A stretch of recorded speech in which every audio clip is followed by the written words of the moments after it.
मोहल्ले वालों की छठ पूजा घाट। रोजाना की तरह मंगोलपुरी के मोहल्ले में सुबह सुबह किचकिच का माहौल मचा हुआ है। बच्चे खेल रहे हैं। रोड पर से बाइक और फटफटिया स्कूटर पीपी करते हुए आ जा रहे हैं और लता अपने घर के आगे झाड़ू लगा रही है। हे भगवान, दिवाली के बाद तो सबसे ज्यादा मिठाई के डिब्बों का कूड़ा जमा हो जाता है। 2 दिन से ये नास मरा कूड़े की गाड़ी वाला भी नहीं आ रहा। पता नहीं कौन सी दिवाली मना रहा है। तभी तेजी में सड़क से एक कार जाती है जिससे सारा कूड़ा कचरा बिखर जाता है। लता जाते हुए गाड़ी वाले के लिए गालियां निकालती है। फिट्टे मुंह इस नास पीटे गाड़ी वाले का, हवा में गाड़ी उड़ा रहा है। कितनी मेहनत से मैंने झाड़ू मारा था, निकम्मा, मेरा काम बढ़ाकर चला गया। अभी घर की धुलाई करनी है, छठ पूजा के लिए कितने काम पड़ी है। गुस्से से बड़बड़ाती हुई लता दोबारा से झाड़ू लगाती है। तभी उसका पड़ोसी पनवारी दरवाजे से बाहर निकलता है। उसके मुंह में पान भरा हुआ था, होठ लाल थे। पनवारी पान थूक कर बोला, अरे कैसी हो लता भाभी, बहुत सुबह सुबह कचरा उठा रही हो। पान थूका देखकर पड़ोसन लता गुस्से में पिनक कर बोलती है, हाय हाय, अरे ओ पनवारी, तुम कब सुधरोगे? कब तुम्हारी ये पान की पिचकारी की आदत बंद होगी? हर सुबह मोहल्ले में गंदगी फैला देते हो। ये नहीं कि मोहल्ले को साफ सुथरा रखने में थोड़ा योगदान दो। अरे भाभी, मेरी अपनी जगह है, चाहे पान थूकूं या शौच करूं या नंगा नहाऊं, तुमको क्या लेना देना? तुम अपनी जगह से मतलब रखो ना। ऐसे कैसे नहा लोगे? तुम ये शरीफों का मोहल्ला है। तुम जैसे बेशरम को छोड़कर और भी परिवार रहते हैं यहाँ पर। अभी तो मैं देख रही हूँ, एक दिन तुम्हारी शिकायत कर दूंगी, फिर समझ आएगा कि शरीफ मोहल्ले में गंदगी नहीं करनी चाहिए। लता और पनवारी की नोकझोंक से मोहल्ले में हंसी टिटोली का माहौल बन जाता है। सब लोग अपने अपने मकान से झांककर उनका झगड़ा देख रहे थे। मोहल्ले में हर दिन की शुरुआत इसी तरह होती है। किसी न किसी का लड़ाई लफड़ा हो ही जाता है। जहाँ पनवारी और लता में गुस्से और गर्माहट का माहौल था, वहीं 2 घर छोड़ के अप्पू, खोटी और झुमरी छठ पूजा की सजावट में लगे थे। ए अप्पू खोटी, ये क्या कर रही हो? एक झालर तुमसे सीधा नहीं लगता। ये क्या कुरकुरे की तरह टेढ़ा मेढ़ा झालर लटका रखा है? सीधा करो ना। पता नहीं पति का नाम पर नासपति मिला है मुझको। तुम तो जैसे कटरीना कैफ लग रही हो ना। ज्यादा बोलोगी तो मैं सजावट नहीं करूंगा, करते रहना अकेले। अरे नहीं नहीं, तुम करो मेरे प्यारे पति देव। अरे कर तो रहा हूँ मेरी लुगाई, तुम्हें सब्र ही नहीं है क्या? एकदम अच्छे से सजावट करो ताकि मोहल्ले में छठ पूजा में सबसे सुंदर हमारा घर लगना चाहिए। दोनों पति पत्नी हंसी मजाक करते हुए छठ पूजा के लिए घर की सजावट कर रहे थे। मोहल्ले में हर घर में छठ पूजा की तैयारी का माहौल है। कोई अपने बालकनी में बैठा अखबार पढ़ रहा है, औरतें घरों को धोने में लगी हैं और मोहल्ले के बच्चे पटाखों की बातचीत कर रहे हैं। हर घर में छतों में कपड़े सूख रहे हैं। कार्तिक महीना लगने के चलते धूप अब हल्की फुल्की होने लग गई। पता है बंटी, मेरे पिताजी ने कहा है छठ पूजा पर मुझे पूरी 4 डिब्बे अनार बम दिलाएंगे। अरे मैंने तो रॉकेट खरीदवा भी लिया और अभी तो मेरे पास दिवाली के भी बम पटाखे बचे हुए हैं। तुम लोगों के थोड़े बम पटाखे तो छठ पूजा घाट पर ही थोड़ी देर में खत्म हो जाएंगे। मैं तो देर तक जलाऊंगा, बस जल्दी से छठ पूजा वाला दिन आ जाए। बच्चे बड़ी ही बेसब्री के साथ छठ पूजा वाले दिन का इंतजार कर रहे हैं, जबकि औरतों के लिए एक पल का आराम नहीं है। अब नहाई खाई वाला दिन आ जाता है। संगीता के नल में पानी नहीं आ रहा है। हे छठी मैया, टूटी में एक बूंद पानी नहीं आ रहा, मैं नहाऊंगी कैसे? जरूर इस ऊपर की बिल्डिंग वाली ने ही सारी टंकी का पानी अकेले खर्च कर दिया है। आज तो इससे जी भर कर लड़ूंगी।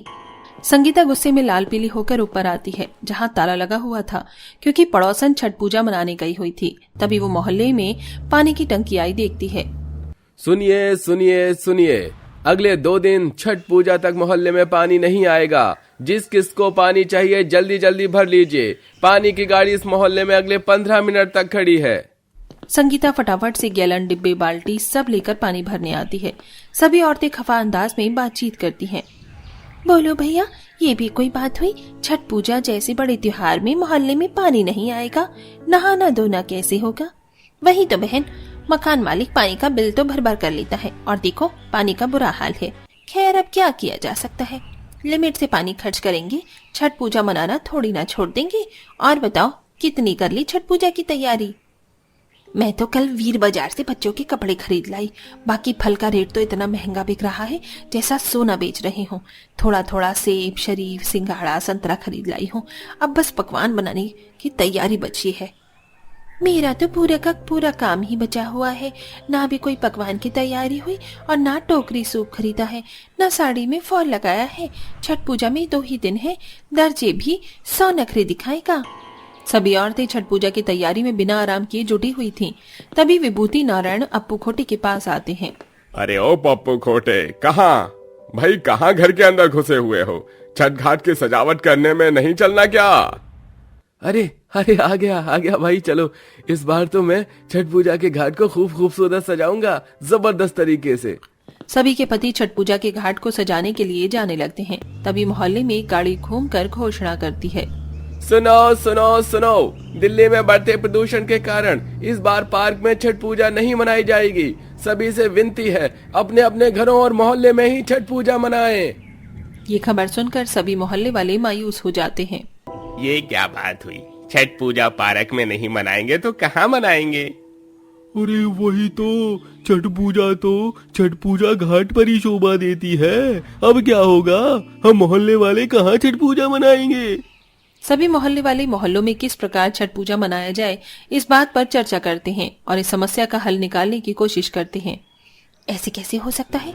छठ पूजा तो साल में एक बार आती है और इस बार पार्क में जाना मना कर दिया है, तो किस प्रकार चलेगा?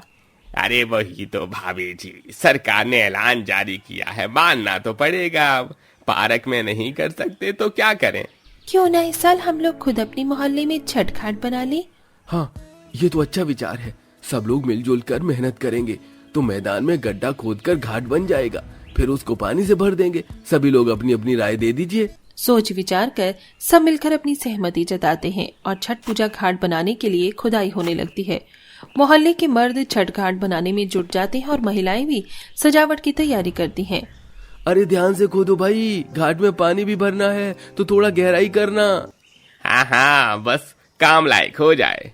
झुमरी बहन, लता बहन, ऐसे तो छठ पूजा घाट कितना फीका फीका लग रहा है। क्यों ना औरतें रंगीन कागज से झालर बना ले? हाँ चलो बनाते हैं। महिलाएं छठ पूजा के गीत गुनगुनाती रंगीन कागज के खूब सारे झालर बनाकर सजाती हैं और मोहल्ले के सब लोग मिलकर हंसी खुशी से पूजा का घाट सजाते हैं। मोहल्ले का छठ पूजा घाट सज जाने के बाद वातावरण में अलग सी जान पड़ जाती है और चारों तरफ छठ पूजा की मनोहर बेला छा जाती है। घाट का पानी बहती हवा से हिलोरे ले रहा था। सभी औरतें चूल्हे पर ठेकुआ पूरी का प्रसाद बनाती हैं, जिसकी खुशबू से पूरा मोहल्ला महक जाता है। सभी औरतें पीली साड़ी पहनकर एक दूसरे के पांवों में महावर लगाती हैं और सब फल पकवानों से भरे सूप लेकर पानी में खड़ी होती हैं। अरे ऐसी चुप चुप से क्यों खड़ी हो? हम सब पहली बार अपने मोहल्ले में छठ घाट पर पूजा मना रहे हैं, गीत तो गाओ। फिर सब छठ पूजा के गीत गाती हैं। छठी मैया के करब पूजनवा, भोर के 4 बजे, केलवा की पात पर उगले सूरज देव, झांकी झांकी बोल छठी मैया की जय। एक तरफ वर्ती सभी महिलाएं भूखी प्यासी पानी में खड़ी छठ पूजा मनाती हैं। बच्चे छठ पूजा में पटाखे छोड़ रहे होते हैं। देखो मेरे पटाखे में मसाला कितना तेज था, कितना दूर तक जाकर फूटा है। मेरी चरखी भी खूब नाच रही है, देखो। इसी प्रकार दूसरे दिन भी महिलाएं घाट पर पूजा करने के लिए आती हैं और सब मिलकर अपने अपने घाटों पर पूजा करती हैं और एक दूसरे को सिंदूर लगाते हैं और प्रेम भाव से छठ पूजा करती हैं। इसके बाद मोहल्ले वाले छठ पूजा का प्रसाद मांगते हैं। लाओ मेरी प्यारी प्यारी भाभी, छठ पूजा का प्रसाद लाओ। हाँ हाँ, ले लो प्रसाद, ले लो पनवारी, ये ले लो भाई, सभी को शुभ छठ पूजा।